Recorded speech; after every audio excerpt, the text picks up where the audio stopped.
Hello, everyone. Hello, and welcome to the Brooklyn Rail's 1087th New Social Environment.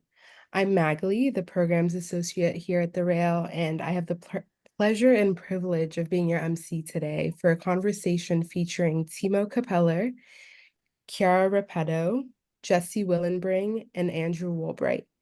And now I'll introduce today's guest and host. Timo Kappeller is a curator and gallerist and currently the director and curator of the campus, the subject of today's conversation, where he curated the inaugural show. He's also the founder of Artist Advisory. Chiara Repetto co-owns Kaufmann Repetto, a contemporary art gallery based in both Milan and New York, alongside her sister, Francesca Kaufmann.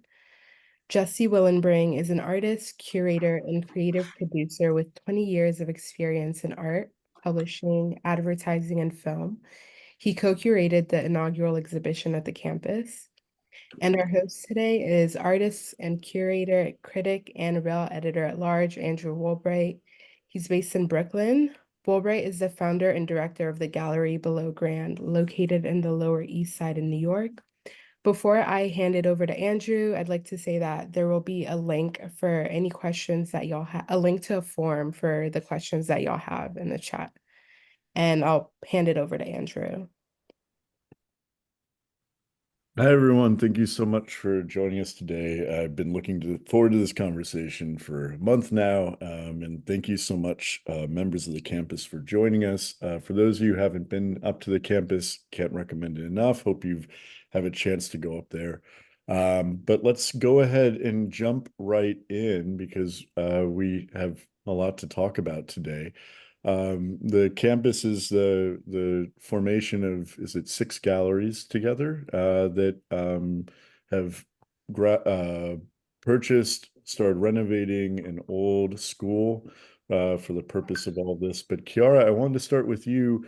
What was that process like of collaboration between all these different galleries and pushing in the same direction and moving in that? How did this begin to go from a conversation to a reality? Well, first thing that I want to say was fun. It's been fun, honestly. It's been something that, had added a lot, I think, to our day-to-day life because, it's a tough job and feeling part of a group, I think it's really reinforcing. It's really like, it all came, it all was generated by the need to find a storage. And basically, so the whole project was really out of necessity initially. And I have to say, we didn't start having a really clear idea of the campus when, we started this adventure. I can give you an anecdote. Andrew Kreps was actually the crazy person who had this idea to purchase a school. And he happens to be my husband, not just my colleague. So the first time at home, he pitched me this idea, and showed me this gigantic 80,000 square feet building. I thought it was being crazy, and then when he quickly realized that it's something that we couldn't do just as the 2 galleries, because we were looking for something, again, functional for art storage because it's so expensive in New York. He immediately thought about engaging with other colleagues. And I have to say, the choice of the colleagues it came really naturally. It was like one after the other, it was like the people that we already collaborate with, like Stefania, who is also a very, very dear friend since many years, as Curi Manzutto, Anton Kern, another great friend, James Cohen, who were becoming, we're also neighbors in Tribeca. I have to say, having galleries, some of us having galleries in Tribeca helped cement this relationship. So basically, we elected, each other to start this adventure together. There was more like a real estate adventure, I would say, at the very beginning. But when we visited the school, it immediately, it became evident that it would have been a waste to not do something with the space. We immediately saw the potential, and so we gave up on a large chunk of the building for storage, even though it was not an easy choice because, the practicality of it was not you know, it was not so practical, but we said, okay, let's do something, you know, that we can engage in the space. And that's how the whole project started, basically. Then we started talking with Timo and Jesse for, you know, a curatorial and managing support. And that's how things, you know, initiated. Wonderful. Well, let's start looking at slides on that note, and let's pick up from that moment when we start looking at this. Timo and Jesse, what was it like on the other side of things when you were invited to take on an old school and what could be ended up being a show of 80 artists? What was that initial conversation like?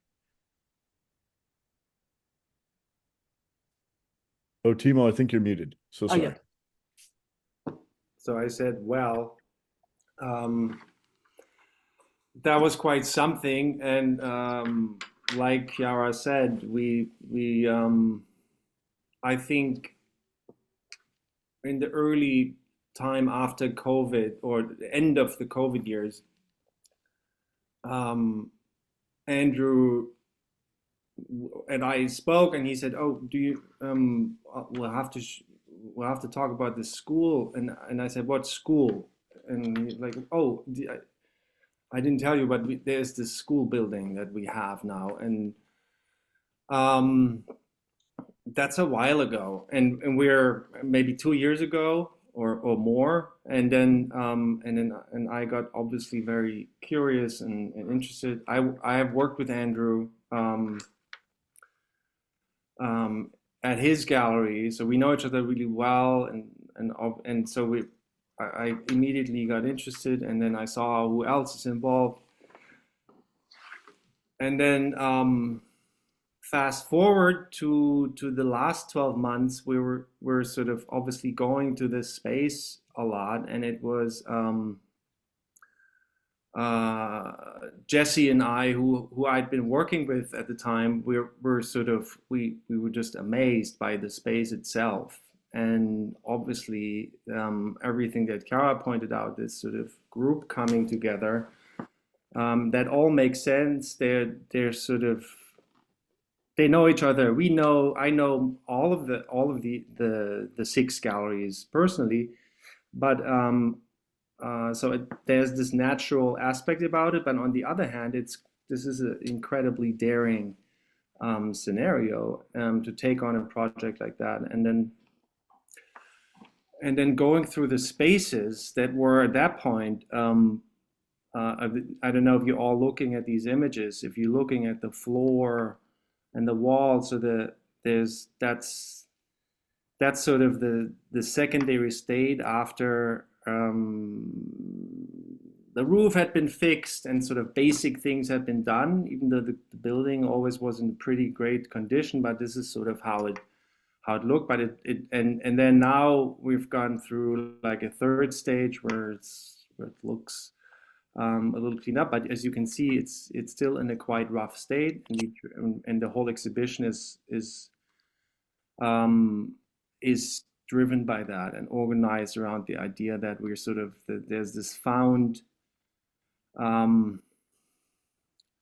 building loaded with history and mystery, and we got interested in responding to that, to sort of that's also a little bit the anecdotal, but also then we're sort of now we kind of found going into this building several times with Andrew and with Chiara and everybody in the group and talking and what could be done there.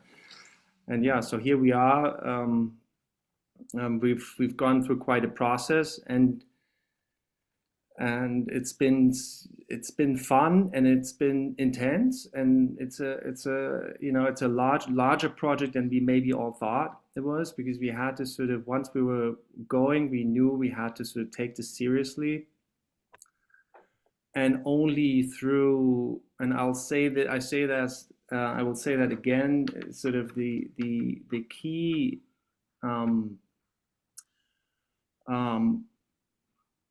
for this project became sort of the conversations with artists and partners to activate the space, and this sort of to have deeper conversations about these rooms and what they were and what had happened in them maybe. And there's not much information that you can find. The school was abandoned in the early 90s. So these deeper conversations about the spaces really drove everybody, and there were incredible responses by artists. And we were sort of feeding this back to the group constantly, and the group were becoming our curatorial board. And we got, it's really, I mean, that's the one amazing thing about this project, that we managed to get through this as a collective. And then, yeah, so maybe I'll leave it at that for this moment.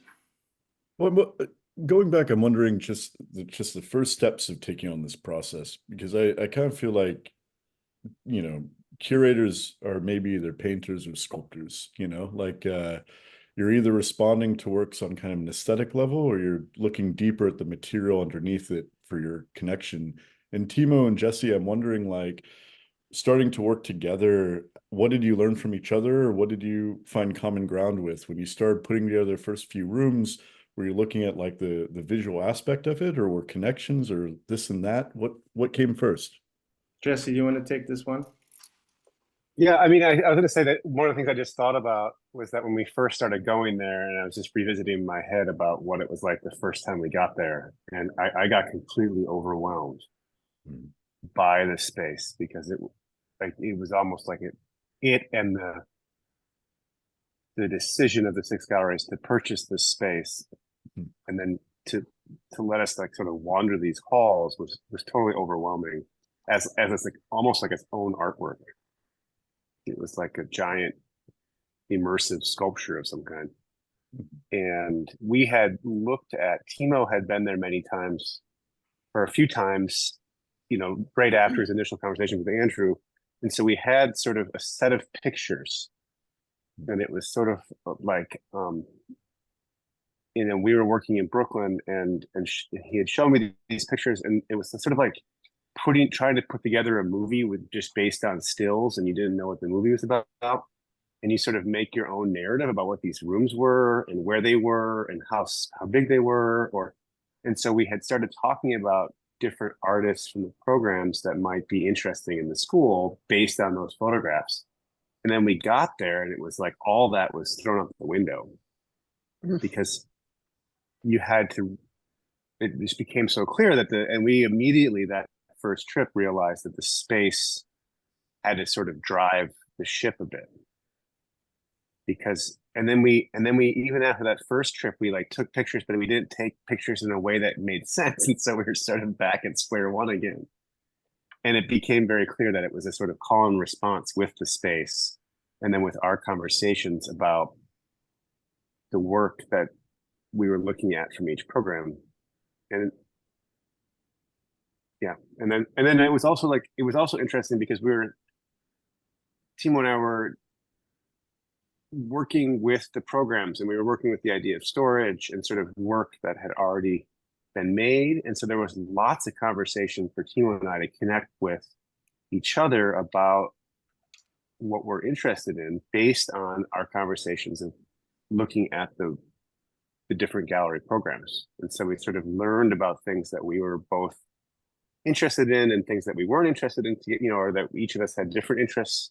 And we were able to sort of use artwork to learn about those interests and our own aesthetic perspectives. And so right out of the gate, it was always about the artists and the space. And it was like those two interactions. If I can add something about it, about this like sort of first stages of creating the show. What was very clear to me when Timo and Jesse presented the first curatorial idea, it was like a macro plan, room by room, with this like association among artists. I personally saw even the work of my own artist under a different light. I think that the school itself, the building, no, and also the putting together, associating the work of artists that normally we would not see together. No, we're used to work with our own program, and to combine, if anything, like at fairs or like shows, it's more frequent that we combine the artists in our roster. So to see, you know, this all new activation of works that we sometimes were existing, not all the work have been done site specifically, for me was a great surprise, you know, just from the very beginning. I immediately understood that. And, you know, I also tell it from perspective of, you know, as you know, very often, for example, when we do art fairs, we are compelled to ask artists for new works because, you know, there's kind of this need, which is also very voracious of the art world, to see always something new.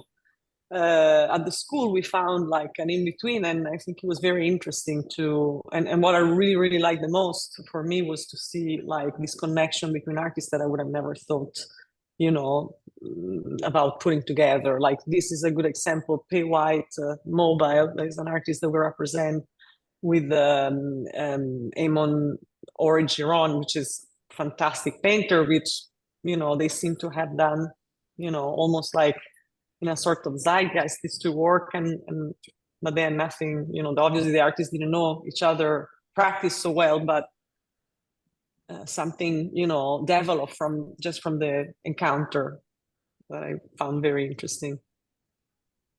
Yeah, going off that, are there other examples that you all have? I mean, what I've really enjoyed about the show is it reminded me of like Jean-Paul Martineau talking about the curatorial. It seems like a thought experiment as a form of curation, or less declarative.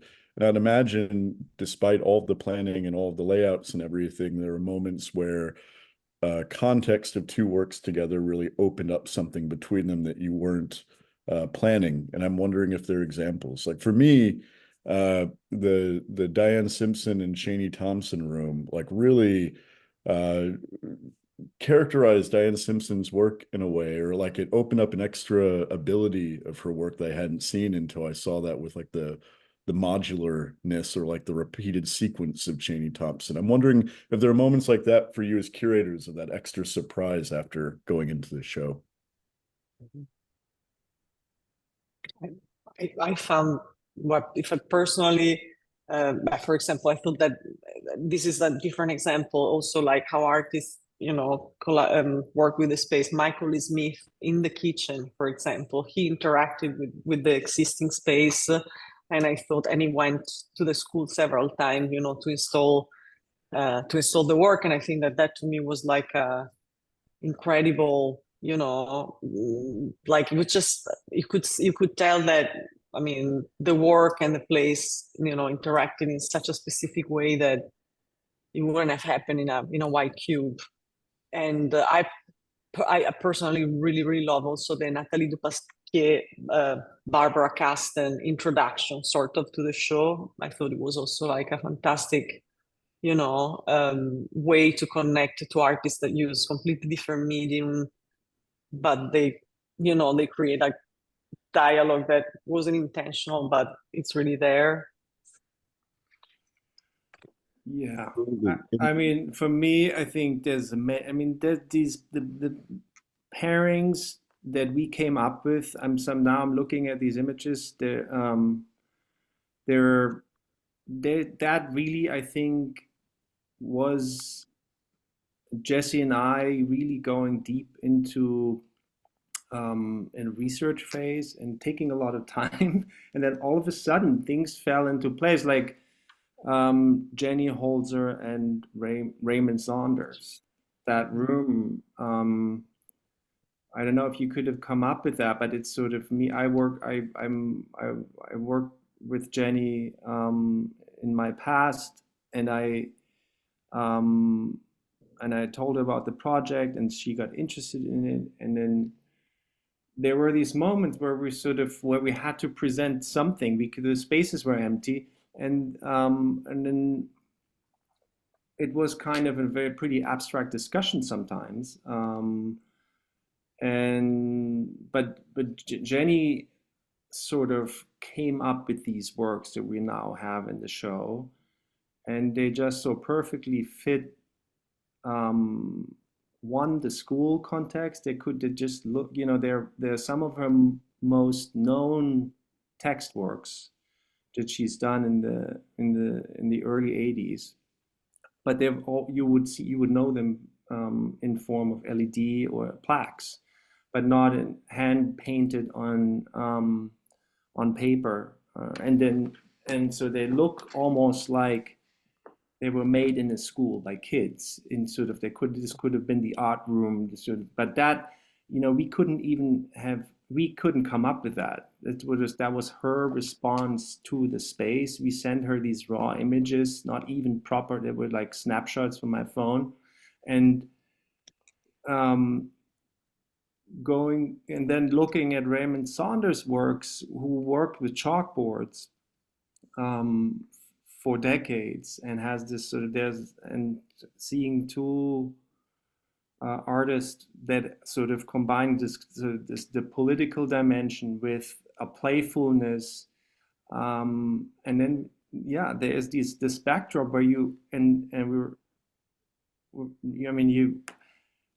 people ask me, how did we come up with these wall colors, and how did we decide on painting the walls brown, and but obviously we didn't do that. We found them that way, and so that was kind of one of the rooms where the magic happened all of a sudden, and we were going, and I think the Pearlstein and Goshka Matsuga in the library room is a similar room, and then obviously Barbara Kasten and Natalie de Pasquer, who are two artists that we found in the programs, where we thought, oh, you know, maybe that will work together, and it hasn't been done before. So that could be interesting. And then that was an incredibly deep conversation that Jesse, you could talk about more about that, led of this really involved installation in the front of the building. If you can go back to that slide that was just there. So to add to what Timo was just saying, like there's a couple of fun backstories to like how this happened. And we were looking at a lot of like formal connections, because you're looking at work that was already made. So we were looking at pictures of works that were either in the archive of the galleries or had been shown at some point. And so we were really analyzing a lot of the connections that were made that were very visual. And so we found some visual connections between these two artists. And when we approached the galleries, there was even some questions of like, wait, how is that going to work together? Those two people don't have anything to do with each other, sort of conceptually, or where they come from. One's in Chicago, one's in Milan. And then we proposed that we allow that there's going to be one room where they actually meet. And I had proposed that with Timo, that we had proposed that the work would actually touch. And you can see that here.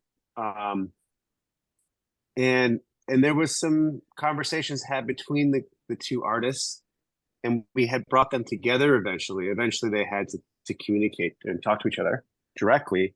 And it ended up being that they were both longtime fans of each other's work. They had each other's books, etc. And so we, you know, through this process discovered that they were actually each other's fans. Mm-hmm. And that was a really incredibly rewarding moment for them to come together and enjoy this process. And I think the last thing to say there is that when Barbara was there, she just said she enjoyed it much because it was so much fun. It was just fun to have that experience. And that was, at the end of the day, you know, hearing that response from one of the artists was completely rewarding and inspiring. Amazing. I also wanted to underline one thing, you know, just cueing this. So, you know, the school is a state of mind. No, everybody, you know, who I've been lucky enough, we all went to school. And it's like something that I think leaves an incredible mark on everyone. It's like the formative years. So I also found very interesting that this element came obviously in play because Jenny Olzer, for example, gave us a type of work that somehow was, I feel like, you know, Sania Kantarovsky painted on blackboards. which he never did before. And I think that in general, you know, there was really also a response to something that everybody experienced. So it was a building that not only had its character, but that carried for every artist like a huge amount of memories, you know, and of resonances. So I think it made it even more interesting, you know, to see the reaction. I think that this is something that we can all experience while visiting it. You know, we all kind of go back to our school years, and there's something not just nostalgic, but I think really strong that kind of interacts with the simple visiting of a space. Yeah, these are the boards. So this is another note that I think that the artists really you know, perceive very clearly. An artist that I work with, for example, made her work for the school, and she kind of translated her pattern into math graphs, you know, another example. So there was just this almost like you know, sort of like a will also to go back to that time. And I think that school also means playfulness. It means anxiety. It means there are so many feelings now connected to it. And I think some of those reemerged somehow. It's incredible the way that line comes off of Thea's sculpture and is mimicked in Sonia's work. It's amazing, just the moments of harmony. I'm wondering, you know, were there any rules that you found yourself kind of forming or maybe speaking or unspeaking? Because it does feel like it's not in every room, but there is this kind of dialogic sense of like two artists kind of being put in conversation or this pairing thing. Obviously, some rooms have more than that, but I'm wondering if there are any things that together as a curatorial team that you started to get a sense made the show easier to form? Well, that's a great question. I mean, I think we had the privilege to be very open in our approach, and Jesse and I sort of I mean, I'm not a curator, but I've installed hundreds and hundreds of shows. And I think where Jesse and I trusted ourselves the most was installing the work with sort of the most respect to the artist's, you know, language, let's say, and even that, and so that was a rule, if you want to say so. But then obviously we had to deal with the building, and the and the building has, you know, has a heavy presence in all of that. And Jesse, maybe you'll remember like in a good example, but there were these moments where we had to find the balance between connecting the work with the building, or like an imperfection in the wall or a stain, or lighting, natural changing light. The light is changing constantly in the building, and then pushing it to a point where the work was compromised by making a connection, a strong connection between the building. I mean, here we're looking at the Sonia's paintings. They're made on the existing chalkboards. So here we knew exactly where they're going. But then some moments, I think I'm thinking of Rebecca Morris painting that was installed, that we sort of where the grid of the painting resonated with a piece of lettuce that was left in her room, and we're sort of, there were clear connections, but then we looked at that and said, oh, we have to take that away and let the painting talk, because there's enough in this room. So there's it was more like balancing, where we could go both directions. We had to find that line, and that's where I think where we trusted ourselves in the installation, and Oh yeah, there we go. So that blue and white grid that you see in the back wall, there was a grid, it's simply a white grid hanging in the room, and it was quite amazing. And we were all sort of, and then we realized there's enough dialogue and enough talking of Manfred's sculptures. So there's enough in this room that we don't need this sort of direct connection to the building. Going And off, to add to that, go ahead, Andrew. I was just saying, going off that, Jesse, I mean, like, just extending it, or were there rooms that came up that you felt that anxiety of losing a work in a room? I mean, this room was a great example because there was a very specific conversation that Timo and I had about that lattice, because this was also an early room. So there's certain rooms that we kind of knew earlier on than others. And that lattice inspired us to think about Rebecca Morris very early on. We talked to Stefania about this particular room very early on. And so that was kind of set. And then we went in there with these works and we had such an idea about how it was going to work, and it didn't work. And I was going to add to what Timo was saying was that one of the conversations we had was that if we were to have left the lattice, it would have been about a curatorial decision and not about the artist's work. And that became a rule throughout the space, because the space was so charged that you could play games. You could sort of do things that would have been about the curatorial eye, and we really wanted this to be about the artist. And so I was going to say the other one that Timo early on was in the library with Philip Perlstein. And it was just about where we knew we were going to place these paintings on top of these bookshelves, but there was an early install day where we were experimenting with different places to put those paintings. And it was really just about, a few feet difference, but, sort of off kilter and sort of showing off the room or being unexpected. And then we, through conversation, had decided, no, we should just center these paintings and sort of ignore the room and just put the artwork front and center. And so that painting there in the back, we just said, well, we're going to put this at we had this sort of set height that we kind of got into in terms of the center of each work. And we sort of just started applying that, being like, okay, we're going to just center this painting on this wall, and wherever it lands is where it's going to be. And we're going to let that painting be the reason it's there, and not the room. And that, I think that as we went on, became a way we could trust our decisions a bit, because there was so much information happening all the time.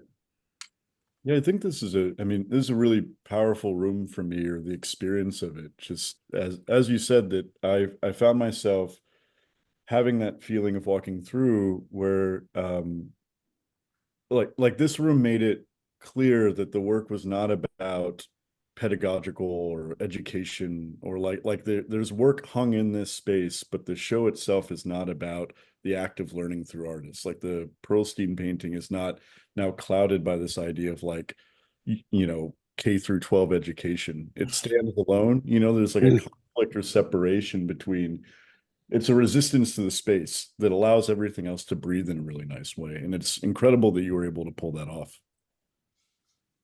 Thanks. Along those lines, like, how do you feel like this show at the end of all of it, stepping back from it, it's an answer to anything? I know that it came about in different iterations, or started off as storage but became a show. But did you find yourself at some point saying this is a response to something going on within culture or the art world, doing this type of show together with galleries?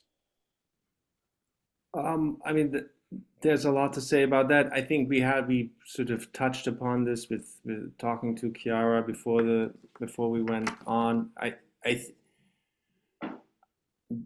Obviously there are other examples and earlier examples, historical shows that were, and obviously schools have been used as exhibition spaces before. We're definitely not the first, but we talked a lot about how to address the space, how to how far to go with renovating it, to clean it up. And I think that was a very sensible, there were many opinions, and it was not just, it was a real discussion. And then including the discussion with Nick and AJ, who are up there at the building and managing the building. They're both incredibly sensible and sensitive to the space. So that that I think that's where it sort of became unique, that we had this sort of, that we didn't have a top-down decision process that sort of decided that now all the floors will be painted gray, or the walls will be, painted white. So we talked about individual rooms, how to address them, and we talked about leaving the history of the space visible, and we wanted to deal with that, and that was I think a great decision, and also the challenge, obviously, because we had to find works that resonated in there, and there's a fine line, I think, aesthetically, where it can fail. So now we're getting, incredible response, but it was a lot of work to go that line, and not pivot, just because you get excited into the wrong direction. That I think that was the big effort. Chiara, how much input did the galleries have in the process, and also, hosting this, being a part of the process, did you feel like this was answering an issue within the art world, or was it an answer to something as it started to move along with the curation? Well, yeah, in fact, I was gonna say also regarding the previous question, I think that somehow, consciously or not, probably consciously, there was an urge for us to get together for different reasons. I think that the art world can become easily a quite hostile environment. I'm not saying it all the time, but is an environment where there are very few rules, written rules. It's probably the wildest market, most unregulated, as compared to the amount of business that is done in the art world. And we know that, there's also a non-fair play sometimes. There's really, things happen among galleries that are not always there, the opposite as collegiate, and so I think that there was also a feeling from our side that coming together would have, reversed this, or even, simply deny this idea that if we, work against each other, we can gain more. Work together was a win-win, honestly. It was obviously like this. We were all also joking on the fact that we're all speaking with each other the other day, and so it didn't create any major fracture. So I want to say, I think that there was really this idea of coming together and collaborate, which we have already experimented personally, our gallery with Stefania Bortolami and Andrew Kreps, by sharing a space in New York. So somehow it was already a little bit in the DNA of the gallery. So I think that there was this urgency, and it's been extremely helpful, even just on the level of being able to, compare each other experiences, and just, I think that our became a support group, besides being, a group of partners.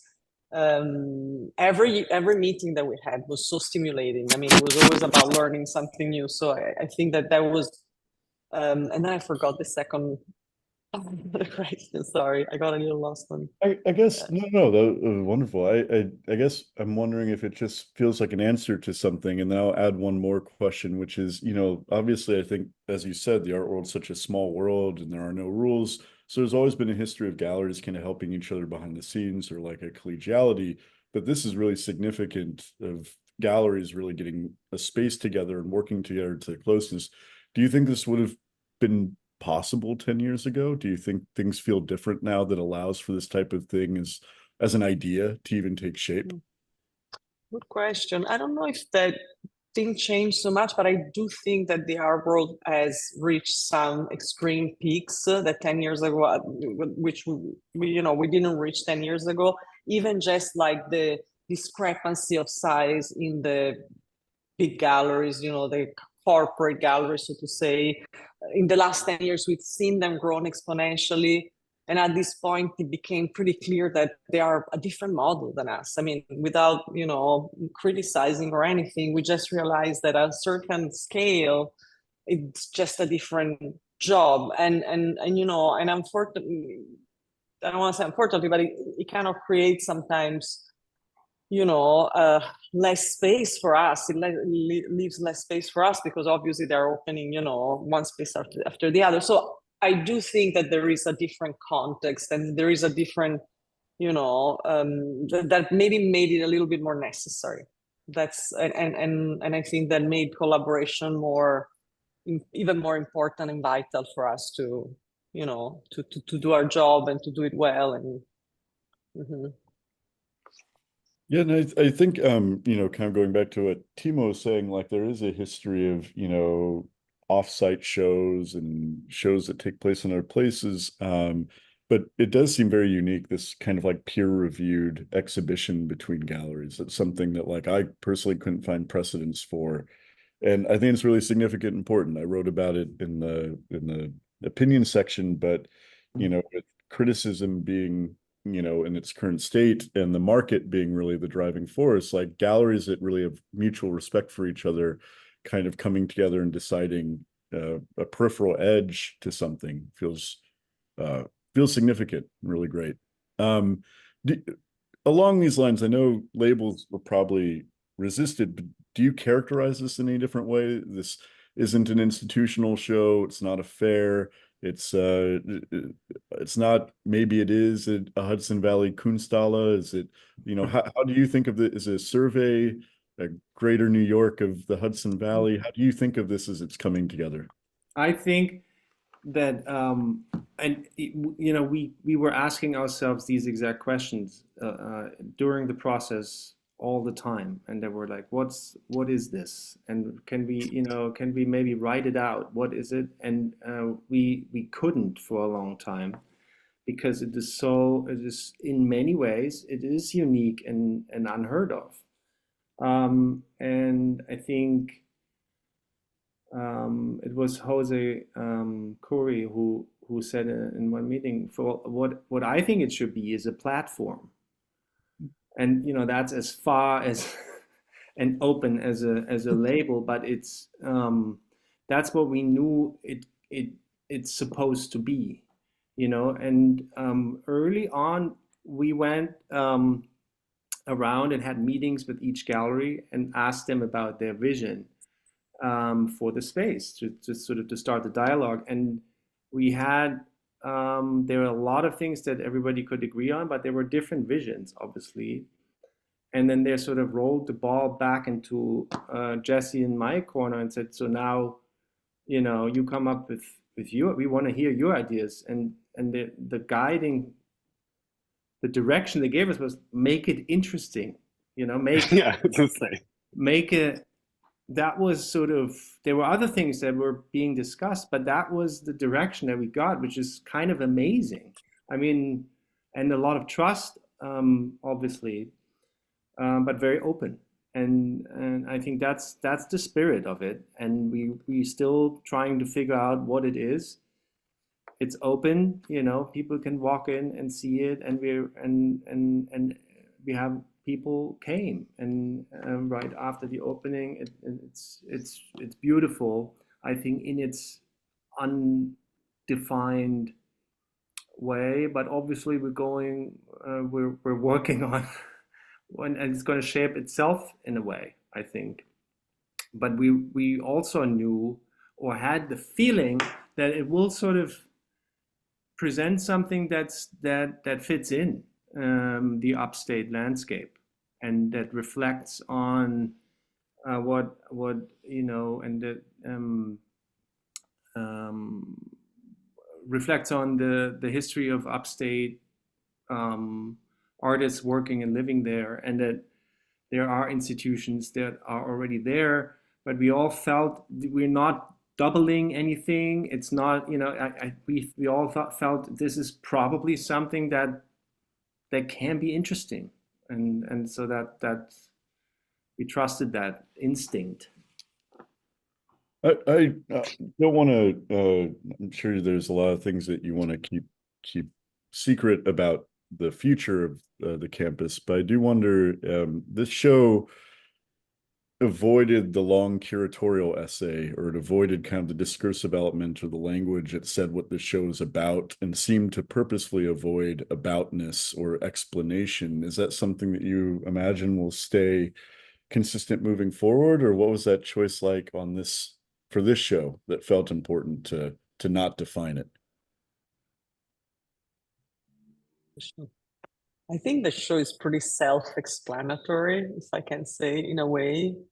And I also think that it was a smart choice of Timo and Jesse not to write a text, and not lazy, because I do think that to try and squeeze in a text or in a statement, you know, in an idea, such a large, you know, I really like the idea of the platform, because I think it was a platform for the curatorial platform. It was a platform for us to debate, and it was a platform for the artists as well, because they gave their own input.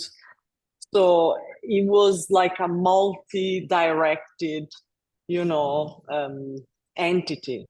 I mean, obviously, Timo and Jesse really led the, you know, the curatorial aspect, but they were also very open to hear, you know, from us, you know, our suggestion. And I think above all, the artists were the one that waded the most into. So I think it really made sense to leave it as an open-ended, you know, platform of conversation that happened. And I think it would have been a little reductive to, I don't know, correct me if I'm wrong, to kind of enclose it in a statement, in a specific I mean, I'll add to that. Yeah, like I was going to say that I think this picture again too also highlights a lot of that, like the themes of like sort of openness and a proposition. And I think that you propose something with the work, with the artist's work, and you don't need to say anything because you want the work to say something.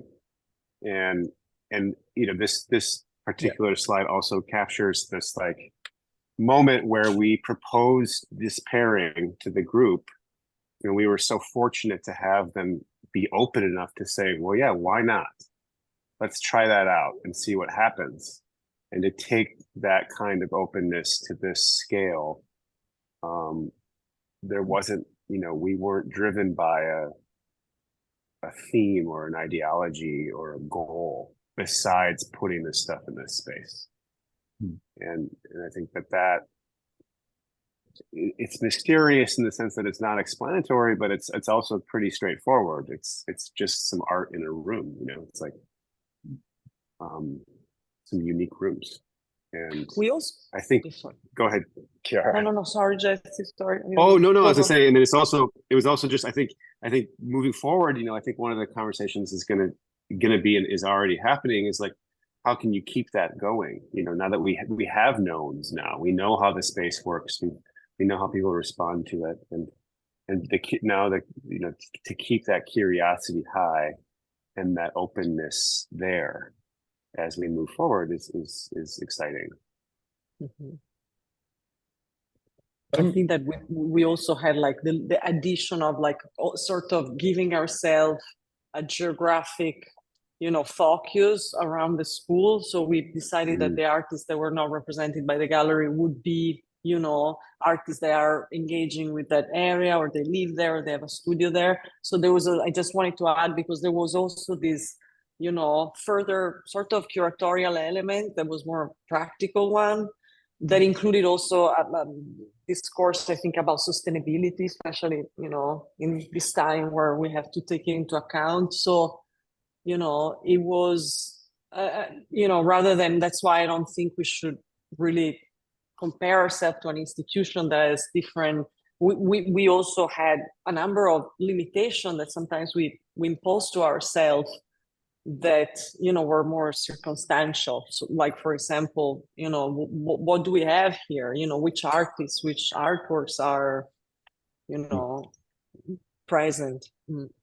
But then, absolutely, totally, this isn't a charity, or, you know, it has to still function. But at the same time, you, Timo and Jesse, include the work of like Jim Denmy and others that were not in the gallery rosters, but you felt important to include work in some cases. Can you talk about some of those? You Or- mean the external artists that were Yeah. not represented? Yeah, of course. I mean,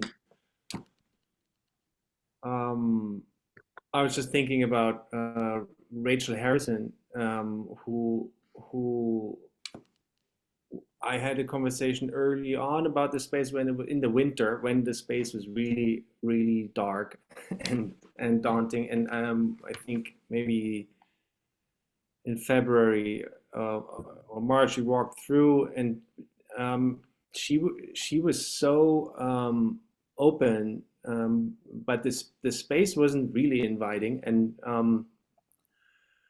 and she asked me similar questions. So what's the curatorial idea? What are you going to do? And sort of, it's, you know, now we've been talking for half an hour. It's a similar thing. Well, we have this incredible task at hand, and well, here's what we're thinking. And then while walking through the aisles, then you start, then obviously Rachel, with her genius, she finds things immediately, and she sort of found her space, just walking through and listening to the few bits that I had to say what we're doing, and that's a good example, I think, of how natural the artists that we invited, it was how that came about, through conversation, through just mentioning the project, to being, there's an openness. Maybe not everybody was involved. Rachel also happens to be upstate. Jenny Hauser is upstate. And Jim Denemy is an artist that in the middle of the process, Jesse came back from a trip to Minneapolis, where he's from, and saw the Jim Denemy show. And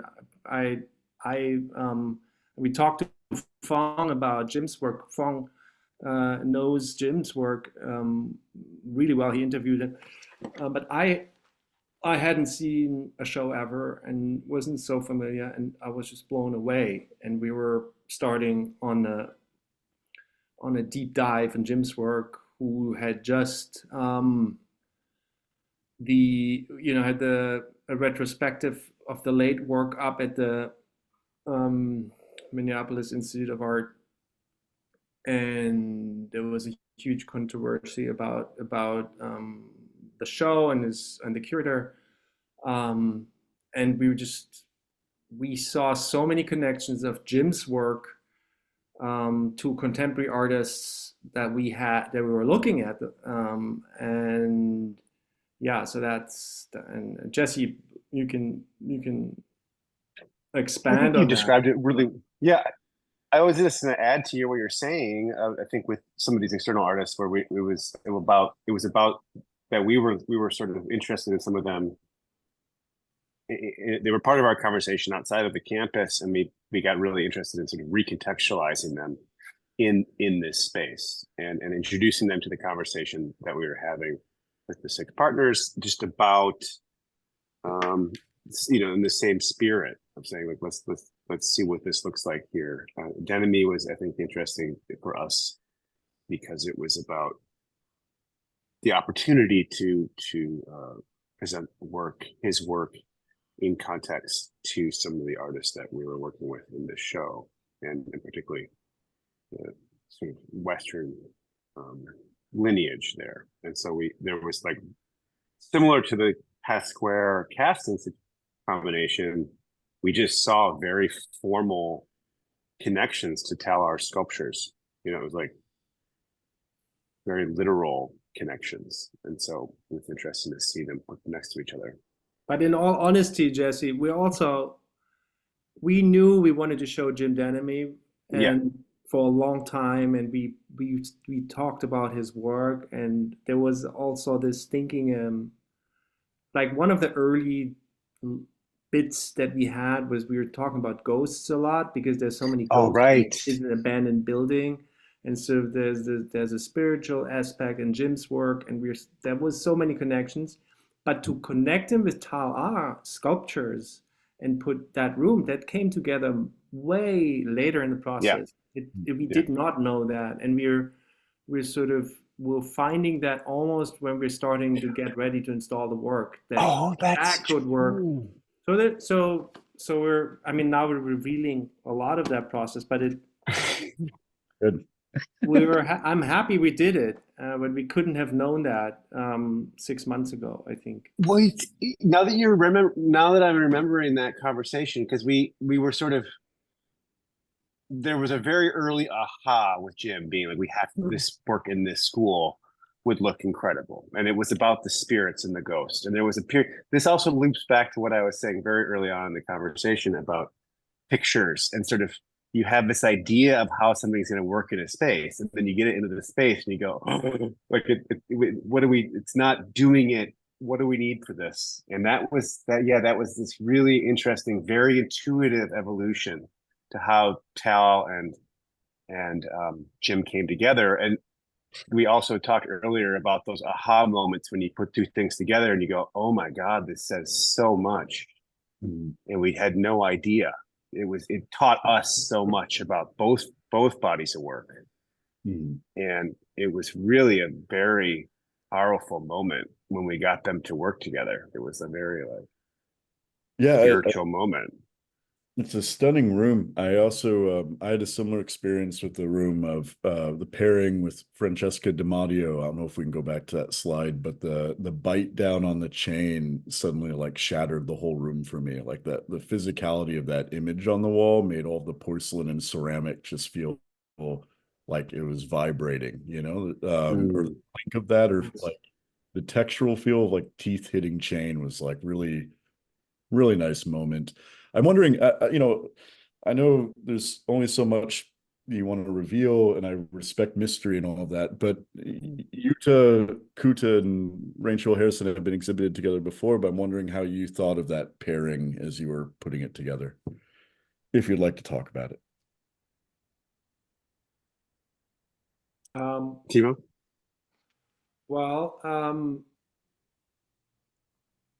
I think that the Jutta room was, Jutta's paintings are mounted back to back on a pole.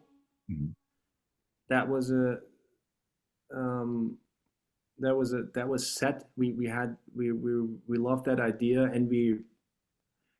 and my conversation with Rachel was sort of parallel, and we were focused on the larger sculpture that's in the back, that's close to Sanya's piece, The Excavator, which is all this incredible title, The Excavator, which we sort of became excavators in this whole process, but it's this really major piece. And then I had been to Rachel's studio for several times, and I had seen both of these works, and she after her visit, she sent me pictures of the prepper, which is the work that's in Jutta's room, and that there's this in the big puzzle that we had to solve. I think we were all sometimes we were working on this wall where we printed out works and put them next to other works for a long time, and I think that sort of fell into place because we were looking for something that can handle the Jutta strong paintings and resonates with so lots of formal considerations. The wall color is so strange, and then there is obviously, I don't know, now we're going, so you look at Jutta's painting, and this is Angelina Jolie, and Queen Elizabeth is on the back. And so there was this moment where that all came together, where we sort of, the paintings were originally supposed to be the two figures in the painting. They're looking at each other, and now they're kind of facing in the green wall, and you have to walk around to put the whole image together. And the prepper, the Giacometti reference with the Sharpie on its ear is sort of kind of it into that movement. People, the figure looking into the space, and the for us sort of the spectator had to move around to see what's going on. That just worked beautifully. And then you have formal, you now looking at the shelf that Rachel found. Obviously, there's this beautiful connection to the poles. Yeah, so this is how we thought about this room, and it was very exciting, to be honest. In another just like lighter note in the same spirit, like there, just an insight into our time in these spaces is like there was lots of conversation about which, we sort of knew the two women were going to be, because we're flipping them, that Angelina and the Queen were going to be sort of leaving or looking out away from the windows. And the question was whether or not the prepper was going to look out the window or look with the two characters, Right. and I think there was a lightheartedness sometimes to how we were organizing these rooms, because we are looking, this room, it was really about creating a certain kind of tension that would feel right. And Rachel came in and she changed that. Yeah, I mean, actually, it was amazing. Yeah, we had the prepper looking out into the field, and Rachel came in and she liked the pairing, but she was like, no, it has to go. I can't remember what she said, but she was like, it has to go this way. And so you walk with the logic of the viewpoints. It was perfect. Yeah, I love that choice and that decision and Rachel's involvement, because when I was in this room, it reminded me of Maggie Nelson's great essay on Rachel Harrison, where she talks about the Virgin Mary being seen in a window in New Jersey, and that Rachel is ultimately about this type of attunement to a force that we can't see, but it's a sculptural force, and everything facing the same direction. It made me think of Utah in those same terms, this like attunement or this alignment that's not spiritual, it's humorous, it's digital, it's something, but the attunement to a celebrity that's not them themselves but some other thing is like really, I don't know, phenomenal. That's beautiful. That's beautiful. Yeah, and obviously the celebrity of Diego Giacometti plays in that. Yeah, completely. Well, one last, I want to give, I've got 30 more questions, but I want to hand it over to everyone else so that they can ask you questions. I do want to ask you all, my last question to each of you is what was an exhibition that stood out to you or affected your life in a way, or an all-time great, or a thing that put you on the path that you're on now that you think of as far as curation goes? Chiara, do you want to start?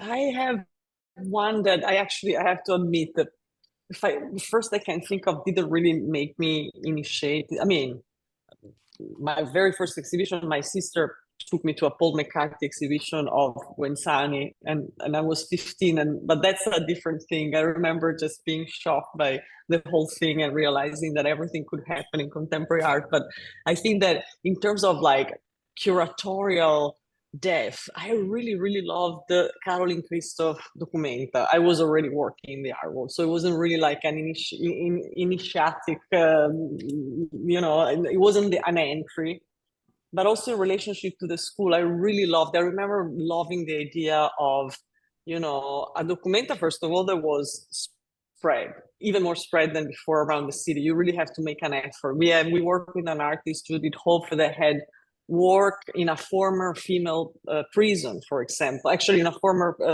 female mental institute that was supercharged and was very far from everything, and you had a hard time to reach it. And then there were the agents in Afghanistan, in I think in Egypt, in Alexandria, and there was this, you know, very, you know, far-fetched dialogue between same artists in two locations, or like artists responding to each other from different parts of the world, also part of the world that we were not necessarily thinking like as an obvious set for contemporary art. And I really thought that, you know, opened my views on how a show can be curated. That was pretty awesome for me.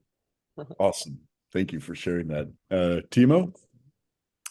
Yeah, I mean, for me, you know, I'm a boy from Kassel, Germany. I was born there, so Documenta is in my DNA, and I grew up with. When I was a kid, I saw 7,000 Oaks by Joseph Beuys piled up. 7,000. When I think I was 6 at the time, and the class Oldenburg hatchet. So these really incredible outdoor works that I remember from child. And then my first job in the art world was at Queer Envisors Documenta in 2002, where I was an intern and then an assistant. But I was just totally, you know, over. I couldn't believe. I met, you know, it was. I was in an office with Oakley, and I saw him sort of organizing his exhibition. But I saw, you know, I met artists like Thomas Hirschhorn there and Stan Douglas, and that obviously. I think that made a huge impact, and maybe the biggest impact of all. And it's the one that comes to mind immediately. An incredible exhibition, but obviously there's many others that could be mentioned. But that's a personal. Yeah, note. These are great legacies to extend. Jesse, what about you? I grew up in Minneapolis, of course, and there's a very particular remodel and reinstall of the permanent collection at the Walker that sticks out in my mind, where there's 4 rooms where you can see 4 different bodies of work, and so there was sort of their iconic minimalist collection, and there was Gutai paintings from Japan, and there was Sherry Levine checkerboards above each door, and I think there was maybe McCarthy in one room, but you could stand and see all of that at the same time, and I think that was a really particular moment of being able to put those different things together, even though they're many years apart. I can see the background of this show a little more clearly. So thank you for what you've extended and what meant something to you. And I want to hand it over to the questions we have. But beyond everything, thank you so much for all the effort it took to organize this between all of you, and the difficult conversations, the easy conversations, the collaboration. It's a phenomenal project, and can't recommend enough to all of you. That hopefully you all get a chance to go up and see it. So thank you very much. Thanks. Thank you so much. Thank you all so much. I enjoyed learning about the campus so much, and I'm starting to plan my trip to Hudson so I can stop by. We have a first question from Kate, or 2 questions actually. The first is, will you continue to present exhibitions into the future? And what did your artists think of this endeavor, and what did your clients think? We are planning for the future, yes. I don't know if like you want to, you know, expand, but yeah, we're planning for the future. We've been meeting this summer from our holiday, you know, even from the beach so we started already conceptualize the show for next year, that's for sure. I don't know if Timo and Jesse want to. Yeah, I mean, thanks for saying that. I think we're all overwhelmed by the feedback. We're getting critique, but we're getting a lot of positive remarks, and we also know that we're getting a lot of credit because it's the first. So if we're doing something next year, we have to, probably, yeah, we have to start now to come up with something that's still interesting and has the energy. But yeah, we're very excited about that, obviously, and the feedback has been too positive. It's been really amazing. And the artist, I feel like respond. I mean, Yeah. from my perspective with my artist, I feel like there was, there are artists, for example, that propose themselves for the next edition, obviously, so we feel like there was really a good feedback especially from artists, to hear something like, oh, I'd love to be included sometimes was really rewarding. I think it was one of the most rewarding thing. And client-wise, I personally, I think that, I don't know, Timo and Jesse, if you agree, but between us colleagues, we realized that, I don't know, we never had so many feedback and so many compliments. We announced, for example, the show, and then we went all to our Basel, and really, I think I've never heard so many people coming to us, even before the show was open, just for the whole idea of it, congratulating and saying, what a great idea, on paper. Nobody had seen it yet. But I think that the idea of like getting together, collaborate to something really collegial, I think it hit a chord, it struck a chord in the public, in the art world. Yeah. Thank you. The last question is from Fong. Thank you so much. This is phenomenal. Thank you, Chiara. Thank you, Timo. Thank you, Jesse. And by the way, the first question, Kate, my colleague, who is the cultural director of Willenbring Foundation, oversees the Shop Willenbring studio program, which is definitely the best in the US. 17 studio, free for the whole entire year, you guys. Many other cool things he does. We do together too. My question is that I think this is the best show this year. It's by far the most rewarding show that I've seen, absolutely, and it brought up so many things, as you know, particularly Timo was sharing with us growing up in Castle and that historical play and whatnot. And there's certain kind of rippling effect, how previous version of this kind of coming together. It's an anarchistic undertaking. May I use that word? Here it is. I just happen to have a very rare copy of Token. Oh, wow. You guys see it? Wow. Yeah. So it just brought to mind the whole his famous phrase, mutual aid. You remember he coined that whole term in 1902, I think, and where he argues some point by using the differences between predatory birds who compete each other, stealing food from one another, as opposed to migratory birds that cooperate with each other in order to survive long, harsh winter by traveling long distances and whatnot. So that's something that we all remember. And then there's our late friend, Peter Limber Wilson, who wrote the most famous book under the pen name, Hakim Bay. TAZ, T-A-Z, Temporary Autonomous Zone. You remember?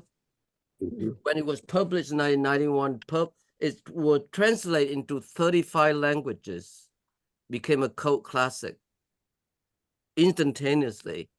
But in reference to the campus, which you talk about the school, I can't help. Okay, this is my personal epiphany. When I was 7 years old, my mother took me to see the film Jean Vigo. Must have been, I think, made in the early 30s, not exact year 32, 33. Zero de Conduite. You remember that film? It's about a bunch of boarding school students rebel against the measure of rigidity and the bureaucratic of the school. And why I'm bringing all this up, there's a spirit's anarchy in here, which is so wonderful. So I wonder, in order to do that, you have to be agile. You can't be too rigid. You can't control too many things, especially when you have, artists who have their own idea, how do you convince them and all of that. So that agility is something that is lacking in the institution because you have to plan way ahead in advance. And oftentimes when the show is up, it feels extremely static, So that agility is, I think, so essential to the way that curators ought to be thinking. I'm glad that you both didn't do that. I think, so that's my comment. The other question is that I wonder, for the Rail perspective, when former President Trump came on TV Monday, March 16, 2020, deployed the term social distancing. For us, we create the Zoom right the next day, you guys. That's how aggressive we were. The message was very simple. We had to be response on the spot. It's like what Hannah Arendt called thinking without the banister. By countering social distancing, we elevate social intimacy. So that agility is something, it's mysterious. Can you go to school for this, Timo? Because I taught it while Kyoto Project and other places. It's something you cannot teach, So can you comment on that? I also meant to say that the fact that all the gallery came together, Chiara, is miraculous because most in the consumption, the way was our perception always feel that everybody have to compete one another again, and you guys not doing that. So I think that's amazing spirit. Thanks. Thank you. Thank you, Fong. Yeah, can we vote on this? The best. It came easy, I have to say, to get, we chose each other maybe under, the premises that we really admire each other and we're also friends.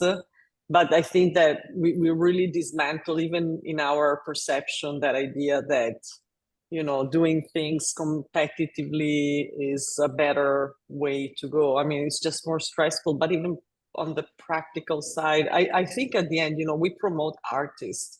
So, and that's a common goal that every gallery has. And if we were to look more at that, then, than other smaller things, I think that we are on a common ground, really. We found each other on a common ground. And I have to say, we went back to school a little bit also like in the process, like, metaphorically, because it was about getting together, and finding also like a space that was a little bit more loose and more fun, I would say, instead of like always being, on the edge of the chair and try to always, be 100%. It was a space also, I think, where we returned a little bit friends. You should see the photo of us, in the school, like playing in the gym. It was really a fun process where I think we all, allowed our inner children to come back.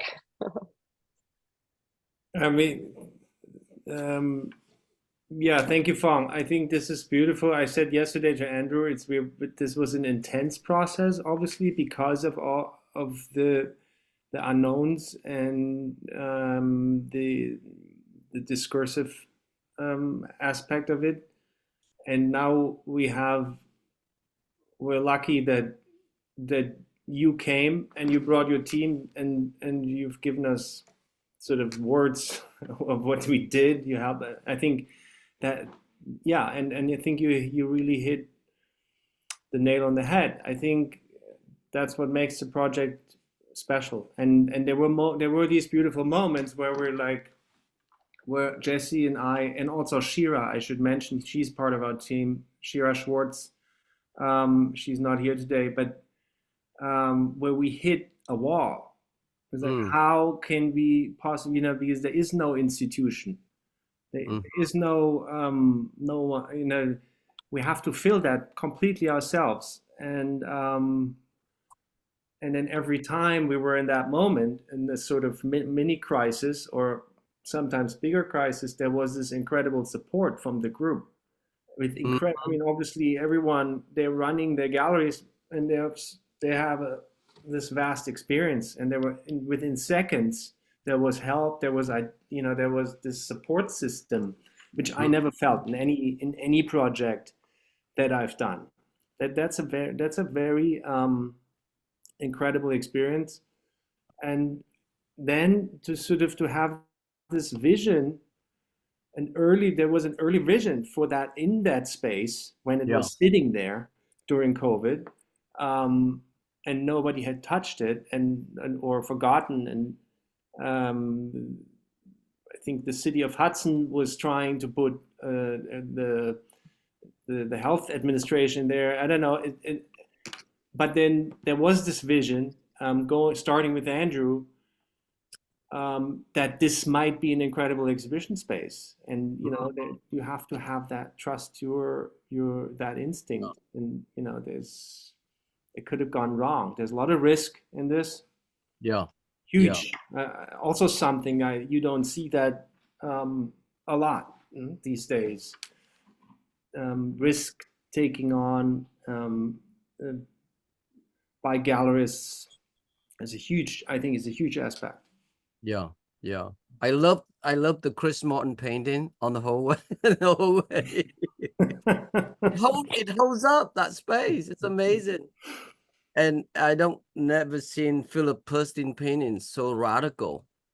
So that's also a nice context.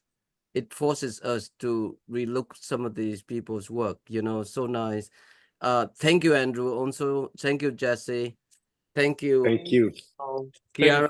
Thank you so much. Thank you. I leave you with one of my favorite Vietnamese proverbs that I learned from my grandmother, which in a way become the way I curate. It says, when you live in a long tube, be thin. When you live in a barrel, be round. And thank you. Beautiful. Congratulations. Thank you. Thanks, Thank you, Fong. Thank you, Andrew. Thank you, Brooklyn Rail. Thank you. Thank you for Thank you all so much. It was so wonderful. Thank you. Chiara is gonna close us out by reading a poem. So I'll pass it over to you, Chiara. Thank you, Magli. The poem is titled School Children, very aptly, by W.H. Auden.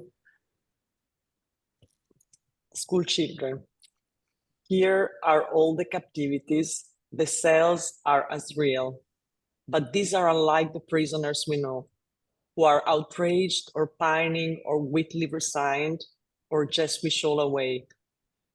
For they descend so little, so nearly content, with the dumb play of dogs, the leaking and rushing.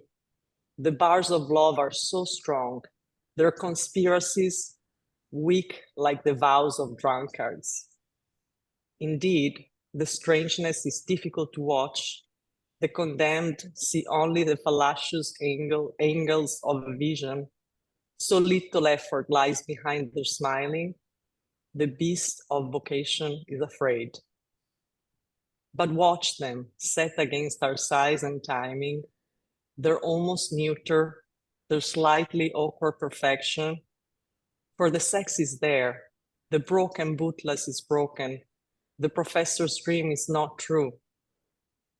Yet the tyranny is so easy, the improper word scribbled upon a fountain. Is that all the rebellion? A storm of tears shed in a corner? Are these the seeds of a new life?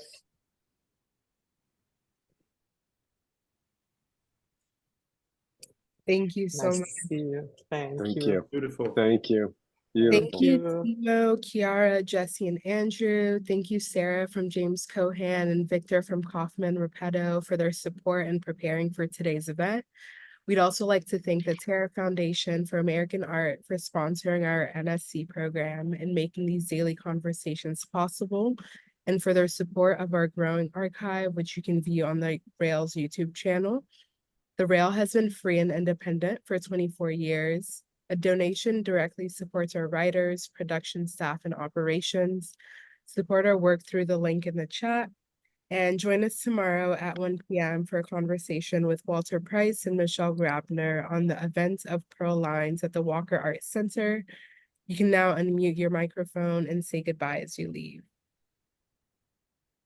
Ciao.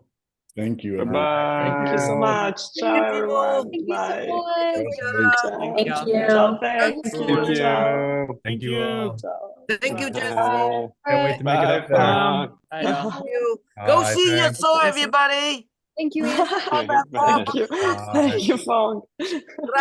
Grazie, ciao, a presto.